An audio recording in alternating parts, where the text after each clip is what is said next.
Hello, dear listeners. Welcome to another episode of Christianity Unmasked. I'm your host, Jaymel Bobb, and I'm grateful that you've chosen to spend some time with us today as we delve into a topic that's often considered both complex and controversial. Today, we're going to explore the question, did Jesus create hell to scare people into worshipping him? This is a belief that some people hold, but as we'll uncover, it might be based on some common misconceptions. Now, before we dive in, I want to acknowledge that the topic at hand can evoke strong feelings and opinions. The subject of hell, divine justice, and the teachings of Jesus has been interpreted in various ways across different Christian denominations and religious philosophies. What this episode will not be about is whether hell is real or not, or the right or wrongness of these different perspectives. That will be in a different episode. Our goal here is not to tell you what to believe, but to provide you with different perspectives, supported by scholarly research and theological insight, to help you form your own opinion. In today's episode, we'll be examining the actual teachings of Jesus on the subject of hell, taking a closer look at different interpretive frameworks for understanding these teachings, discussing the nature and character of God, exploring the role of free will, and finally, touching upon the historical and cultural uses of the concept of hell. So, sit back, keep an open mind, and let's explore this intricate subject together. To properly delve into today's topic, it's crucial to set the context by first understanding the concept of hell within the biblical tradition. In the Bible, the idea of hell, or a place of punishment in the afterlife, evolves over time and is not consistently portrayed from Genesis to Revelation. In the Old Testament, for example, the concept of an afterlife is quite vague. The term Sheol is often used to describe a shadowy, underworld-like existence, where both the righteous and the unrighteous go after death. It's not a place of punishment in the way that many modern readers imagine hell to be. Fast forward to the intertestamental period, the time between the Old and New Testaments, and we see the concept of hell start to take on more definitive contours. Influences from Zoroastrianism, Greek philosophy, and emerging Jewish apocalyptic literature began to infuse the idea with elements of judgment, reward, and punishment. By the time we reach the New Testament, the idea of hell as a place of eternal punishment for the wicked has become more developed, though still subject to various interpretations. Now, when we consider the historical and cultural context of Jesus' teachings, we find that he was speaking to a first-century Jewish audience that already had diverse views on hell, influenced by their exposure to different religious and philosophical traditions. Jesus often used parables and metaphors, speaking in ways that would be understandable to his audience, but also leaving room for deeper spiritual interpretation. His teachings on hell must be viewed within this rich tapestry of religious thought and social nuance. Understanding this context can provide a more comprehensive view of why Jesus spoke about hell and what he might have meant by it, which is quite different from the common idea that he created hell to scare people into worshipping him. This context helps us to approach the question with a fuller understanding of the various factors that influence Jesus' teachings and the way they have been interpreted over time. When examining what Jesus specifically had to say about hell, we find that his teachings appear primarily in the Synoptic Gospels, Matthew, Mark, and Luke, with references sprinkled throughout some of his parables and sermons. Notable instances include the parable of the rich man and Lazarus, where a rich man finds himself in torment in the afterlife, and his mentioning of Gehenna, the term rooted in the Hebrew word for the Valley of Hinnom, a literal place outside of Jerusalem that served as a trash dump where fires continually burned. Jesus uses Gehenna metaphorically to talk about the destructive consequences of sin. It's crucial to look at the audience and context when Jesus discusses these concepts. He was often speaking to religious leaders, like the Pharisees and other Jewish people of his time who had varied beliefs about the afterlife. His messages sometimes served as a warning to those who were self-righteous or hypocritical, urging them to focus on the weightier matters of the law like justice and mercy. At other times, his words were directed towards his disciples, framing the importance of ethical living in light of eternal consequences. When we juxtapose Jesus' teachings on hell with his overall message, an interesting contrast appears. Jesus is best known for his teachings on love, compassion, and grace. He spoke of loving one's neighbors, turning the other cheek, and the importance of mercy. In the famous Sermon on the Mount, for example, he outlines a way of life that focuses on the qualities of the heart rather than mere outward compliance with the law. In this broader context, his mentions of hell serve more as warnings against a life lived contrary to these principles rather than as scare tactics aimed at coercing faith or worship. By closely examining the instances where Jesus talks about hell, it becomes clear that these teachings are part of a larger ethical and spiritual framework, one that places a high value on love, compassion, and grace. They do not stand alone as a fear-mongering strategy to scare people into religious compliance, but are integrated into a holistic vision for how humanity should relate to God and each other. The topic of hell in Christian theology doesn't exist in a vacuum. Rather, it's subject to various interpretive frameworks that can dramatically influence one's understanding of Jesus' teachings. On one end of the spectrum, we have literalist interpretations that view hell as a real, physical place of eternal torment. These interpretations often rely on a straightforward reading of biblical texts, seeing the flames, darkness, and gnashing of teeth as literal descriptors of the afterlife for the damned. On the opposite end are metaphorical or allegorical interpretations. Scholars and theologians who adhere to this view argue that the biblical language about hell is symbolic, meant to convey the spiritual, psychological, or existential consequences of a life lived in opposition to God's will. This approach often incorporates a broader understanding of biblical genres, historical context, and the original languages in which the texts were written. The discipline of hermeneutics, or interpretive methods, becomes especially important when tackling a subject as complex and potentially divisive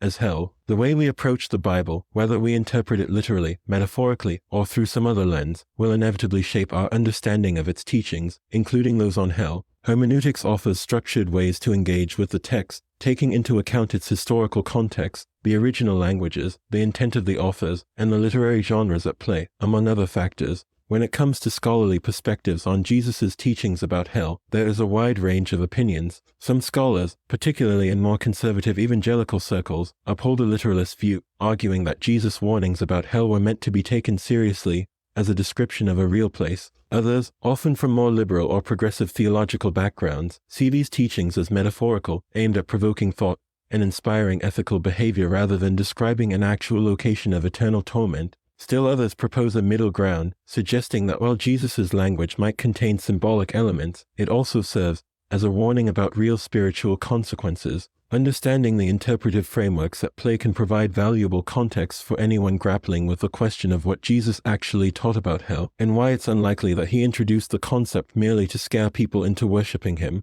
The concept of hell inevitably raises questions about the nature and character of God, especially within the context of Christian teachings that describe God as all-loving, merciful, and just. So how does this square with the idea of hell, a place often depicted as one of eternal punishment? This is a question that has puzzled theologians, believers, and skeptics alike for centuries. In traditional Christian doctrine, God's love is often held in tension with his justice. The argument goes that God's justice requires a response to sin, while his love offers grace and salvation to those who accept it. Within this framework, hell is not a contradiction to God's loving nature, but rather a necessary aspect of his justice. It serves as the ultimate consequence for those who reject God's love and choose to live a life in opposition to his will. However, there are alternative theologies that seek to reconcile these seemingly conflicting attributes of God in different ways. For example, some propose the concept of annihilationism, which suggests that those who reject God simply cease to exist rather than suffer eternally. Others advocate for universalism, the belief that all souls will eventually be reconciled to God, arguing that eternal punishment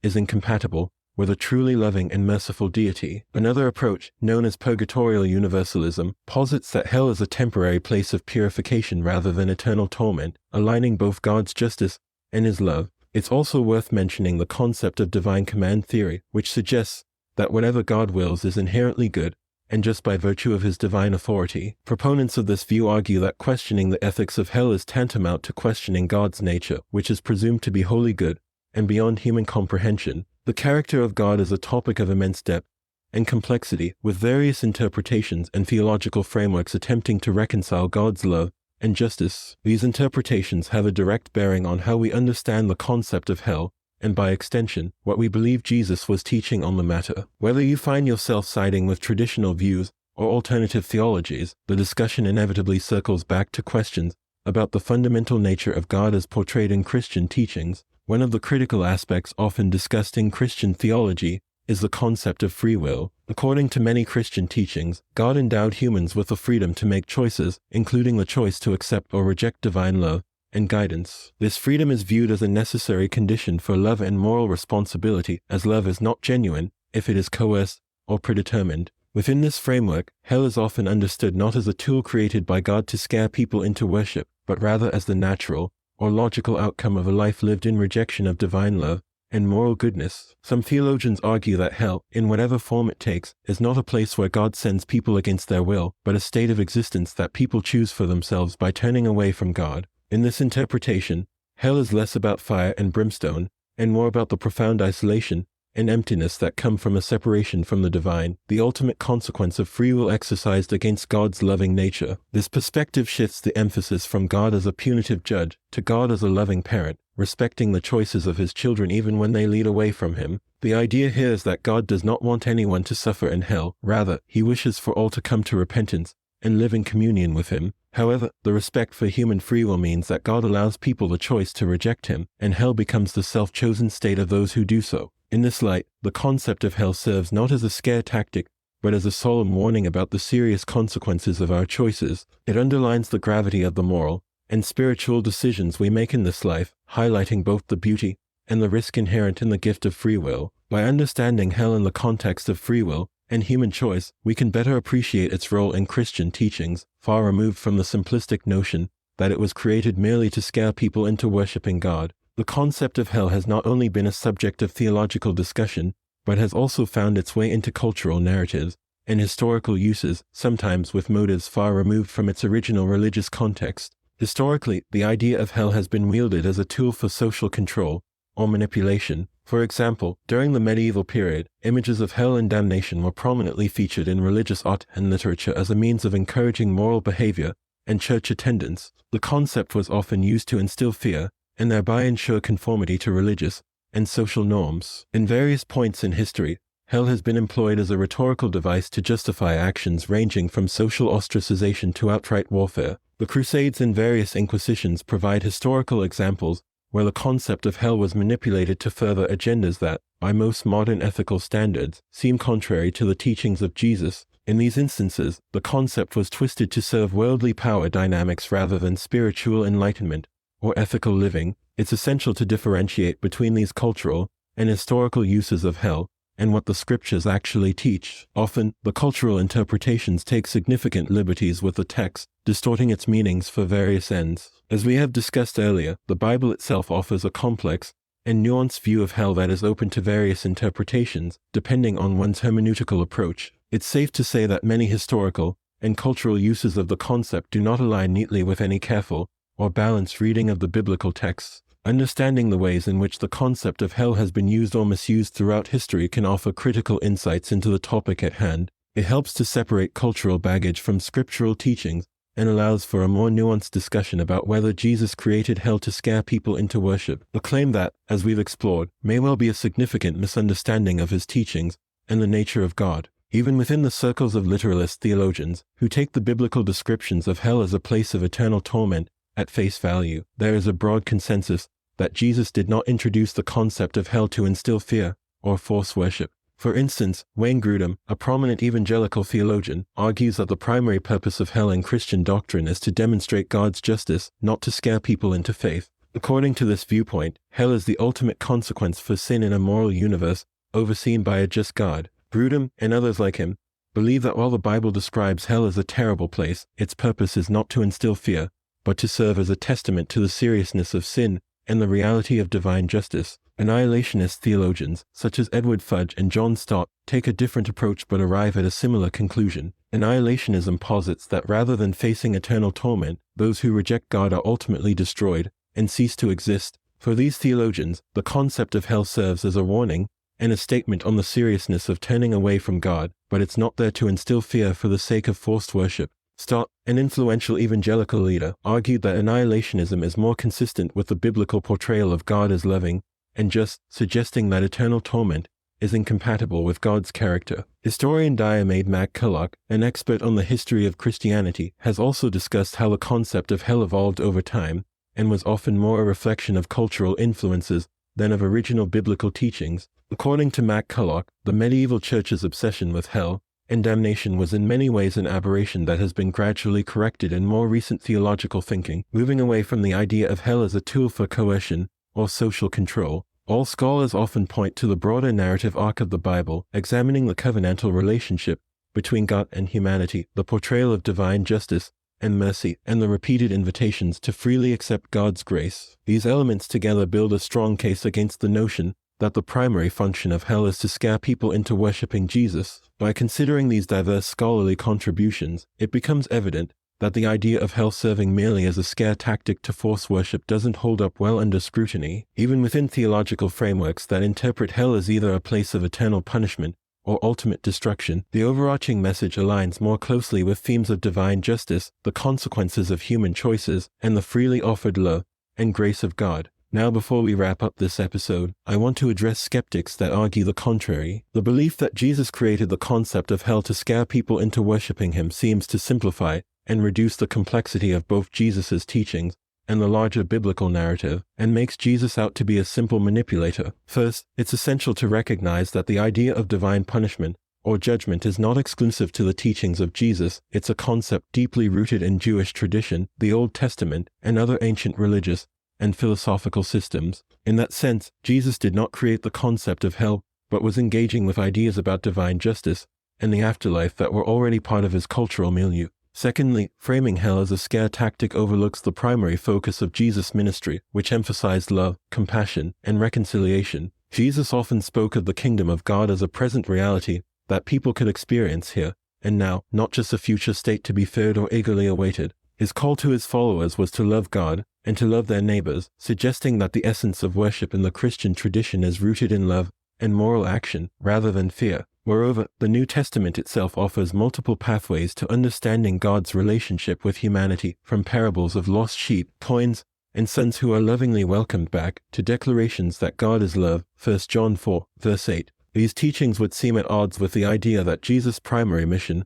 was to scare people into worshipping him. Lastly, the argument can be made that hell, as described by Jesus, is less about future torment than it is a description of what life becomes when lived outside of God's love and grace. Seen this way, hell is not a tool created for manipulation, but a state of being or condition that arises naturally from human choices and actions. In summary, the idea that Jesus created hell solely to instill fear and force worship doesn't fully align with the broader teachings of the New Testament, the historical context of Jesus' ministry, or the interpretive perspectives that consider the richness and complexity of the Bible's message. The weight of scholarly interpretation and theological tradition leans against this notion, providing a more nuanced understanding that accommodates God's love, justice, and the human capacity for choice. Thank you for joining us on this exploration of a complex and often misunderstood topic. Did Jesus create the concept of hell to scare people into worshipping him? As we've delved into various perspectives, ranging from what the scriptures say to scholarly interpretations, the role of free will, and the historical and cultural usages of the concept of hell, it becomes clear that the issue is far more nuanced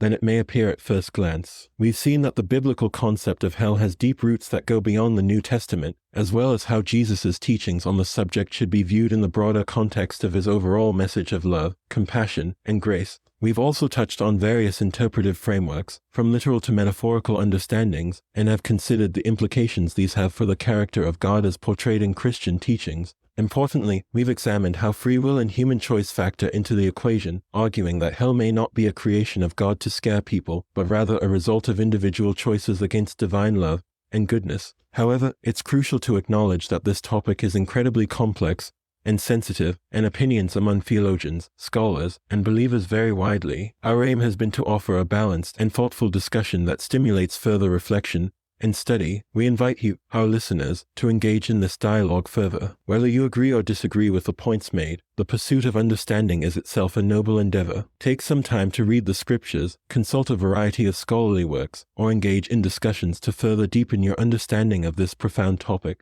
Thank you for tuning in, and we look forward to diving into another thought-provoking subject in our next episode. And with that, we conclude today's podcast. Have a wonderful day, and keep asking those big questions.